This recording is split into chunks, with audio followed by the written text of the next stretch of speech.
you could have 30 or 40% yield loss and the beans look perfectly healthy above ground.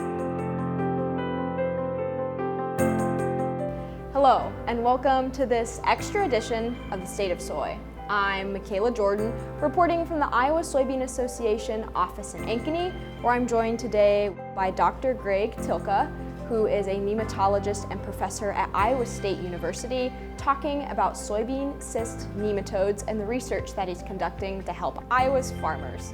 SCN has had a huge impact on Iowa's farmers. Greg, start by just telling us a little bit about what type of impact SCN has had throughout Iowa's farm fields. Yeah, it sounds exaggerated, but an individual farmer could lose literally thousands in an individual field, $2,000, $3,000, $5,000 in an individual field. Imagine scaling that up on a farm scale, tens to hundreds of thousands, and then roll in all the farms in the state of Iowa. It's hundreds of millions of dollars, and that's just for Iowa. The national estimate has been $1.5 billion for the entire United States. And that also sounds exaggerated, but a bright young man, graduate of Iowa State, who is a professor at Penn State University, did some analysis of multiple studies, and their conclusion came pretty close to $1.5 billion a year. That impact is massive, and you've been studying SCN for quite a while. How have you seen that impact change throughout the years? Well, it ebbs and flows. So I arrived in 1990. Soybean cyst nematode still was a bit of a newcomer on people's radar screens, and we only had 20 resistant varieties. So my job is research and extension. That checking for soybean cyst nematode was a very simple and effective extension message. And so first several years of my career, it was just convincing farmers to check for it, and it's really easy to check for it. Then once we started to gain some momentum, more varieties started to become available. Then I had to generate research funded by Iowa Soybean Association to show the farmers the bushels per acre benefit of the resistant varieties. And that was the message through the 90s. And then we started to see nematode reproduction be higher than it should be on those resistant varieties. And through the decade of the 2000s, it became clear that that resistance was losing its effectiveness. It was the same set of resistance genes. And eventually I started talking to farmers and saying, imagine what would happen if you used a single herbicide active ingredient for 15 or 20 or 25 years. And they start to giggle. They know what I was alluding to. And it's the same force of nature. The nematodes were constantly exposed to one type of resistance, and that eventually was overcome by nematode populations. So that was a new message I needed to get out.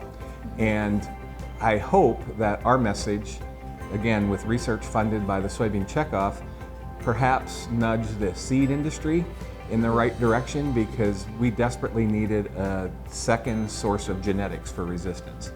And I'm happy to say in the last 2 or 3 years, we have seen a large increase in the second type of resistance. So the original was PI 88788, and the newcomer is Peking. My message for the last 10 years of my career is to convince them, number one, of the benefits of Peking, but number two, that there's such a thing as too much of a good thing, and they got to use it judiciously, or we're going to be in the same boat that we were 20 years ago. You mentioned that your research and kind of involvement with SCN started back in the 90s, and SCN has continued to be something farmers are battling all the way until now. Even though it's so common in Iowa, why is it not commonly talked about? Yeah, us nematologists and plant pathologists joke and we wish the breeders would develop a soybean that turned purple whenever it was infected with soybean cyst nematode, the leaves, because it would be so easy to tell. Until you see it in the data, it's hard to imagine, but we've documented with research published in a journal that you could have 30 or 40% yield loss and the beans look perfectly healthy above ground. And so that's another message in my extension career that I've hit hard and battled. Nobody can really explain why that is. That really is a truth in years of adequate to excess rainfall like we have this year, In hot, dry years, the symptoms become more obvious, but you could have it in a field and literally be losing 5 or 10 bushels per acre and not know you've got it. You've done a variety of research when it comes to SCN. Can you talk a little bit about the research that you've conducted, either with the coalition or just yourself? You mentioned the coalition. That there's an easy short answer there. The coalition, basically, I've provided anything they wanted in terms of our research data. And I don't want to say that I'm the only or sole provider of information, but a lot of what we did in Iowa with Iowa Checkoff dollars made it into the coalition, including comprehensive proof that the first type of resistance, 88788, was losing its effectiveness. That was published in 2017. The coalition launched in 2018, and it was the foundation of the coalition. People started to take that problem, loss of 88788 resistance, serious. So throughout my career, I don't want to say that's mundane, the stuff we've done, but it's very practical oriented. So we studied the effects of non-host crops, and we rotate corn and soybeans in this state, and numbers drop in a year of corn. But one of the first things I did was to see if there was something better than corn that was a non-host that would drop the numbers. Turns out any non-host, they're all equal, so it's okay. Yeah, we don't have to switch to another crop. Then I started studying weeds, and I see all these weeds in the field. I wondered if they're host.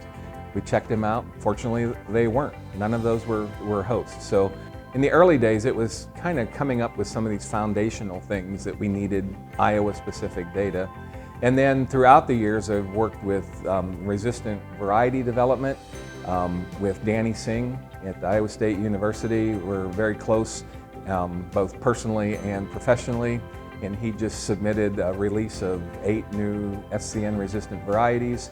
I was listed as a co-author. The latest thing is seed treatments.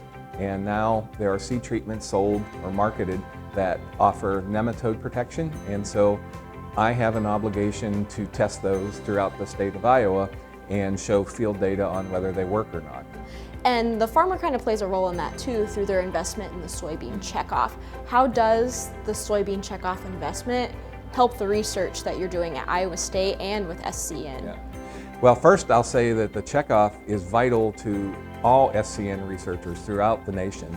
And I'd shudder to think about what we'd be doing or what we'd be facing without checkoff dollars. So I have lots of colleagues studying SCN in other states, and there's the United Soybean Board and the North Central Soybean Research Program. And then myself, my career would be nothing without the soybean checkoff. It's not everything I do is funded by the checkoff, but a great majority, and especially in the early days, it was almost exclusively checkoff dollars from Iowa. But then as I started to build my program, I'd have federal grants, and lately it'd be industry. I'm helping industry evaluate new products that they might bring to market as seed treatments and so forth. There's a new BT-based resistance coming out in a year or two. I've been working with the company since 2015, evaluating it. So I do a lot of behind-the-scenes stuff to help the industry bring things to market as well. Let's face it, there's not many people that do SCN field research, so I feel it's my obligation. What else would you like farmers to know about SCN and how it's impacting their farms? Well, if I know what it's like to think you might have a problem, but you really don't want to mess with it, so you ignore it. I liken it a lot to high blood pressure. You might think you have high blood pressure. Fortunately, physicians check your blood pressure every time you go in. So SCN is like high blood pressure in that it's a chronic health problem for soybeans. It's not a death sentence, and you're better off knowing if you have SCN and start managing it. As I've matured, I've realized problems are best dealt with, head on, and this is one that could cost farmers, tens of thousands of dollars a year. So lots of information from Iowa State, from Iowa Soybean Association on how to check fields and then what to do about it once you figure out you have soybean cyst nematode. SCN is leaving dollars in your field. It's important that you understand the impact that it has on your acres and on your profitability. Thank you to Greg and the research that he's conducted through Iowa State University and the Soybean Cyst Nematode Coalition. Reporting for this edition of The State of Soy, I'm Michaela Jordan.